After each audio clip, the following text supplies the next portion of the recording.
Amazon के जंगल में survive करते हुए दूसरी तरफ से बाहर निकलेंगे। इसलिए उन्होंने तय किया कि पास के एक छोटे से विलेज में कुछ दिन रुककर तैयारी करेंगे। इसी विलेज में मार्कस का एक दोस्त रहता था, केविन गेल। मार्कस यूसी को केविन से मिलवाता है। केविन एक अमेरिकन फोटोग्राफर और एक्सप्लोरर है और वह लगभग पूरा साउथ अमेरिका घूम चुका है। जंगलों में उसका आना जाना लगा रहता है। जल्द ही इन तीनों की अच्छी दोस्ती हो जाती है, क्योंकि तीनों ही एडवेंचर और खतरनाक जगहों को एक्सप्लोर करने के शौकीन थे। अगली सुबह यूसी अकेले ही विलेज में घूम रहा था कि तभी पीछे से एक अनजान आदमी उसे नाम लेकर पुकारता है। यूसी चौंक जाता है। इस आदमी को उसका नाम कैसे पता? उस आदमी का नाम कार्ल रूपरेचर था। वह यूसी से पूछता है, क्या तुम अमेज़न के जंगल में जाना चाहते हो? मुझे पता है तुम वहां जाने के लिए बहुत उत्साहित हो। फिर कार्ल बताता है कि जंगल के गहरे हिस्से में एक इंडियन कबीला रहता है जिसका बाहरी दुनिया से कभी संपर्क नहीं हुआ। उनके बारे में बहुत कम लोग जानते हैं और वह वहां तक पहुंचने में उनकी मदद कर सकता है। कार्ल यूसी को आदिवासियों के साथ अपनी एक तस्वीर भी दिखाता है। तस्वीर देखकर यूसी को उस पर भरोसा हो जाता है। किसी अनजाने कबीले से मिलने का ख्याल ही उसे रोमांच से भर देता है। उसे जंगली जनजातियों के बारे में जानना हमेशा से पसंद था, मगर वह यह नहीं सोचता कि यह आदमी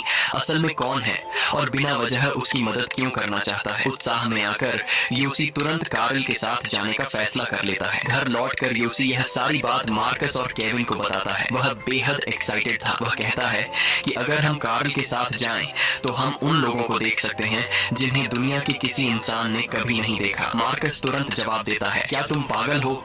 तुम किसी अनजान आदमी पर ऐसे कैसे भरोसा कर सकते हो? अगर उस कबीले को किसी इंसान ने नहीं देखा तो कार्ल वहां क्या कर रहा था? उसने उनके साथ फोटो कैसे खिंचवाई? यूसी उन्हें समझाने की कोशिश करता है। वह बताता है कि कार्ल जंगल में सोना ढूंढने जाता है। वहां एक नदी है जिसमें काफी सोना मिलता है। अगर वे वहां गए तो लौटते समय उनके पास भी सोना हो सकता है और वे बहुत अमीर बन सकते हैं।